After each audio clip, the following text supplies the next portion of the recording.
Today, I'm presenting a request to perform an audit on California's fetal death certificate process. A stillbirth is a death or loss of a baby before or during delivery. Stillbirths affect about 1 in 175 births. Black women experience stillbirth rates that are over 2-fold higher compared to white women. California defines a stillbirth as a fetal death occurring from 20 weeks of pregnancy on. According to the Center for Disease Control and Prevention, California loses 2,465 babies a year to stillbirth. When a mom has a child that is stillborn, California takes an average of 6 to 8 weeks, nearly 2 months, to process their certificate of stillbirth or their fetal death certificate. This is an average. Some families wait much longer. 6 to 8 weeks is far too long for a parent to wait to be able to bury their baby.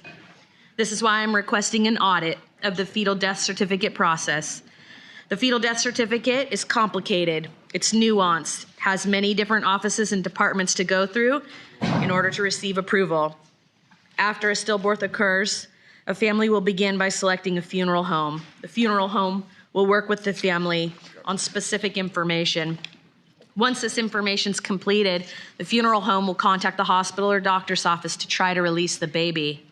Please understand, that means that the deceased infant lies in wait for those weeks.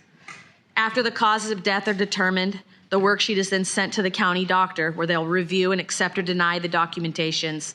If and when it's accepted, the doctor will then attest to the death by voice recording or signature. Depending on the county, the worksheet will then be sent to the coroner's office. Only after the coroner's office has approved it can the California Department of Public Health be approved and finalized or rejected.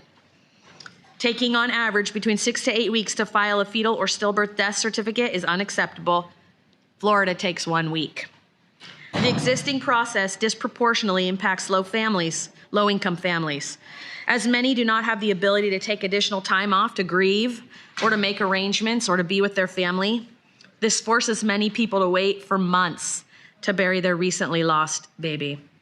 In this waiting period, families are unable to make final decisions about their child, like burial or cremation, and most importantly, they're unable to gain closure for their loss.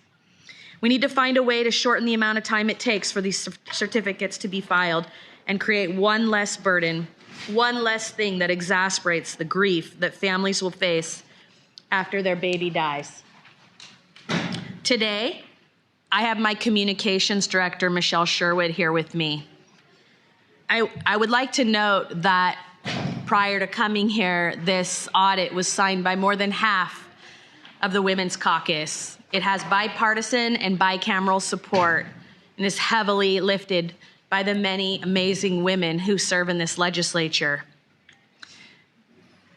I'm new, but I understand that normally we bring up an expert in a topic and we have them talk about their work. Please understand, Michelle's expertise is personal.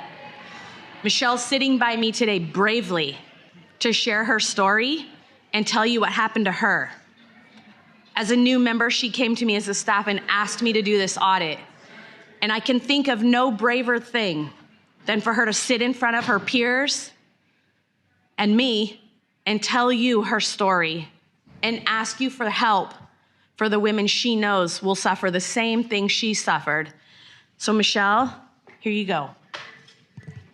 Hi, good afternoon, Chair and members. Thank you for hearing this. My name is Michelle Sherwood. I'm a staffer here in the legislature. On June 16th, my son passed away. He had no heartbeat, and I had to deliver him. To give you an idea, the room was completely quiet. There was no sound. No one said congratulations. It was one of the, if not the worst experience of my life. My death certificate for my son was denied 5 times by the doctor. It was denied once by the county and once by CDPH. I'm trying to be brief. I went through all of my maternity leave and then an additional month of bereavement leave before I was able to actually bury my son. And while this was occurring, he was in a cooler in the funeral home and at the hospital. It was absolutely horrible, and I implore you to please support this audit. Thank you. Sir, I would just like to, first of all, thank Michelle for her bravery, for coming forward and telling that story, and for all the women who do not want to be paraded in here to do this, but would ask you for your help. She's very brave. She served her country, and now she serves her state. And on behalf of all the women that went before her and all those that will come after, we're asking you for an aye vote on this audit, please.